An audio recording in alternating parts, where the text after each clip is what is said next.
All right, guys, back on this 86 Jag. And in the last video, you'll see I did get it to start, but it will not continue running. I did buy a manual on it. Pretty good, solid manual. One thing I couldn't find in here was what the compression should be. That's kind of where I'm going to start off, is compression. Don't think that's my issue, but kind of just want to be thorough, you know, kind of know the health of the cylinders. So going to pull some numbers on that.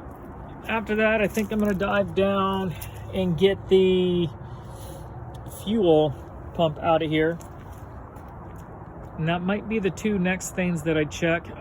I will do some checking, some electrical checking probably prior to pulling the fuel pump.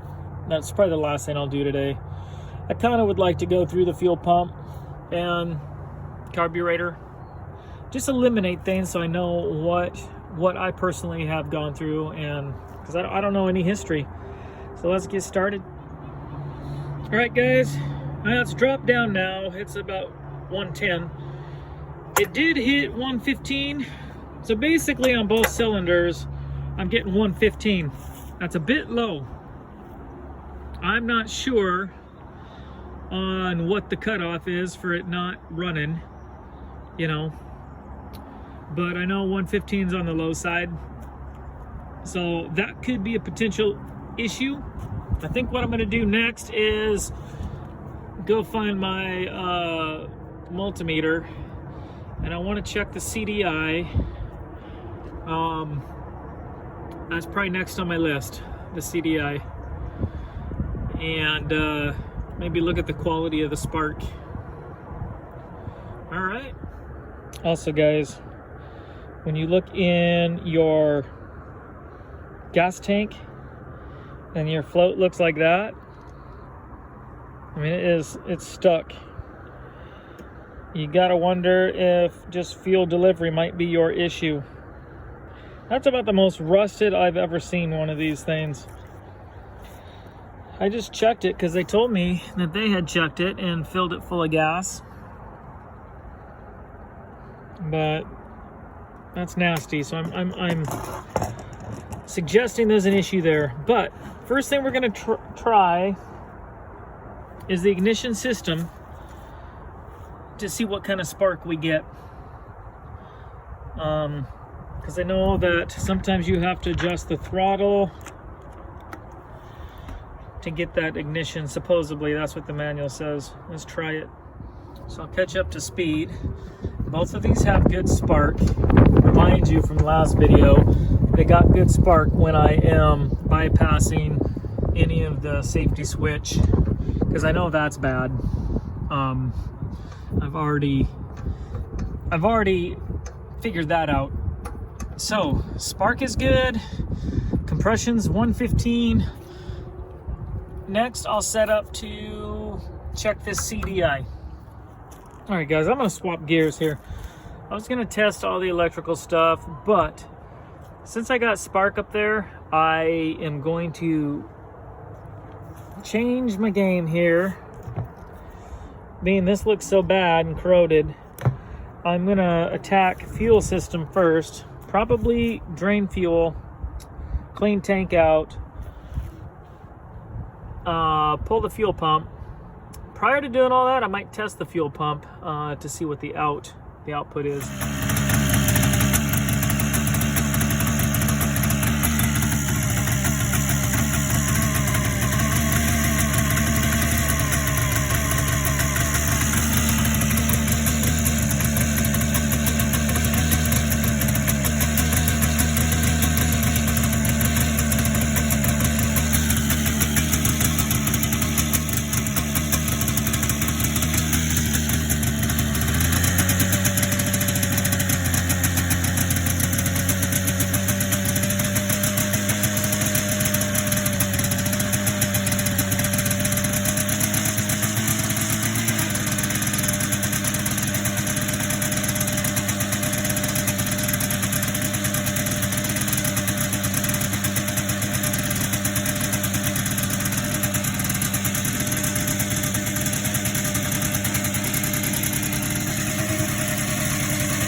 So guys, got it started. As you can see, I actually took it for a rip down the driveway and then back up. A couple things I noted: it starts up fine even when it dies out. It won't idle. It won't sit there and idle. You gotta kind of feed it some gas.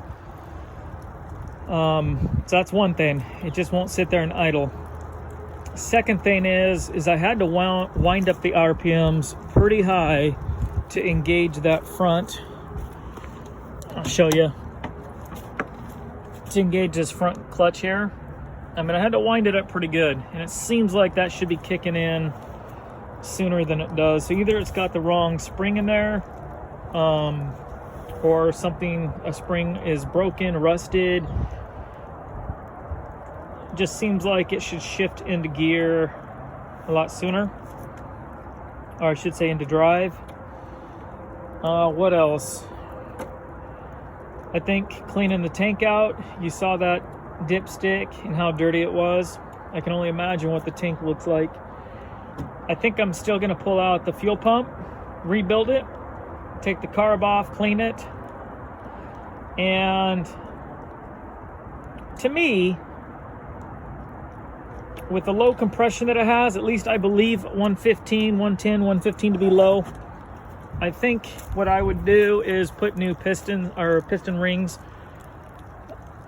and check the cylinder walls while I'm in there, so I can see doing new piston rings, rebuild the fuel pump, clean out the tank, just clean the carb. I think other than that, the carb's fine, so that all the fuel system is cleaned out.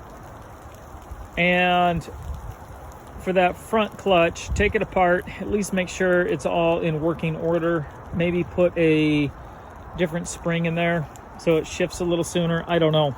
Brake worked well. That worked. The kill switch does not work, so that's something that I could do. Basically, what I don't want is, and I know it's popular, you know, videos of just bam, getting the thing started after it sat for so many years. Those are popular videos, I get it. But reality is, I want reliability so that when it snows, I go out there and I can start this thing. I have gotten a lot of these older sleds working, and I can tell you from experience, it really is not that easy where you go out, dump some new fuel in, quickly get a spark.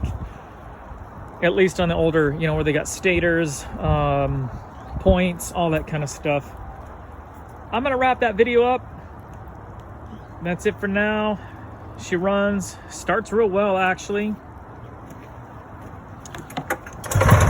Probably not going to, I wonder. Oh, my wire came off in there, but that's the kill switch I gotta bypass until I can change it out. That's it, guys.